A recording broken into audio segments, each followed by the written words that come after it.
போகணுமா, குழுகுழு ஏசியில தூங்கணுமா, இது எல்லாத்துக்கும் ஆசைப்பட்டு நச்சு புகைய காத்துல கலந்து விட்டாச்சு. ஏசியும் காரம் ஆடம்பரம், காத்து நம்மளுக்கு அத்தியாவசியம். புரிஞ்சுக்கிட்டீங்களா?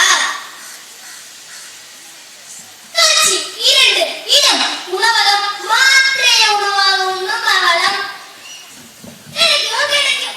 சத்தான உணவு மாத்திரை கிடைக்கும். நீங்க என்னென்ன மாத்திரை சாப்பிட்டீங்க? இட்லி மாத்திரை, சாம்பார் மாத்திரை, சட்னி மாத்திரை, ஏன் வடை மாத்திரை கூட சாப்பிட்டுட்டீங்க. எல்லாம் ஒரு மாத்திரை ஃபுல் மிக்ஸ் மாத்திரை சாப்பிட்டீங்களா? சாப்பிட்டீங்களா? ஒன்று போட்டா போதும், சும்மா இருக்கும் இருக்கும். இதுல ஒரு 10 மாத்திரை தாங்களே. ஒரு மாத்திரை 4000. ஒரு மாத்திரை 4000, 10 மாத்திரை 40,000.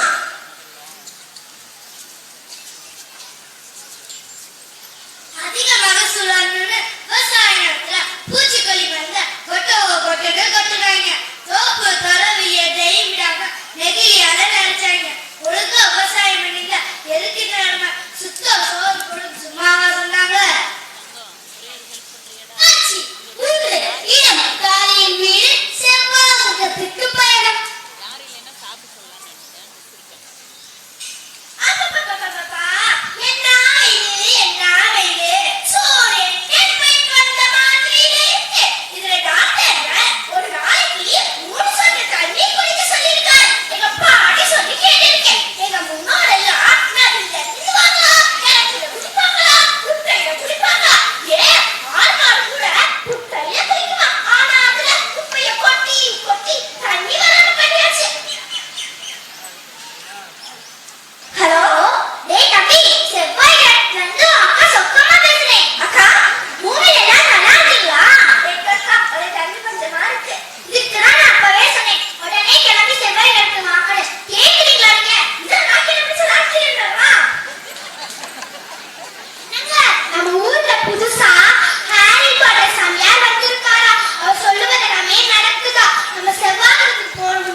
நாளைக்கு நாங்க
போட்டி போட்டு எடுத்து வந்தது.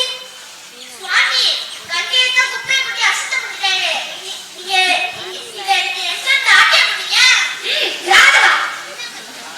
நன்றி சுவாமி. ஓம் ஹரி பட்டேலங்க. உலகில் உள்ள நீர்நிலைகள், நிலம், காற்று இவற்றை நம்ம சுத்தம் செய்யாமல் தூய்மையாக பாதுகாக்க வேண்டும். நம் முன்னோர்கள் செய்ய தவறியதை நாமாறு செய்து நம் வருங்கால சந்ததிகளுக்கு தூய்மையான உலகத்தை எடுத்துச் செல்வோமாக. நன்றி சுவாமி. ஓம் ஹரி பட்டேலங்க. ஓம் ஹரி பட்டேலங்க.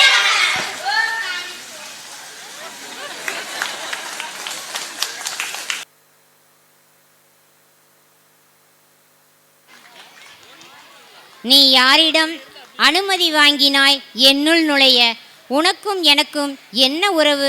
நீ இல்லை என்றால் எங்களால் வாழ முடியாது என்பதனை நாடகம் மூலம் நடித்து காட்டிய மாணவர்களுக்கு வாழ்த்துக்கள். ஏடா கை தட்ட மாட்டேங்கிறீங்க? நல்லா இல்லையாடா? நல்லா இல்லைன்னா என்கிட்ட சொல்லுங்க, நல்லா இருந்தால் கை தட்டுங்க. ஏன்னா குறை இருந்தால் என்னிடம் சொல்லுங்கள், சரியா? ஏன்னா நான் தான் அவங்களுக்கு கற்றுக் கொடுத்து அவங்களாம் கற்றுக்கிட்டாங்க. அதனால் குறை இருந்தால் என்கிட்ட சொல்லுங்கள், நிறைய இருந்தால் கை தட்டலாம். நன்றி நன்றி. உங்களை எல்லாத்தையும் செவ்வாய்க்கிறதுக்கு கூட்டி போயிட்டாங்க பாருங்கள்.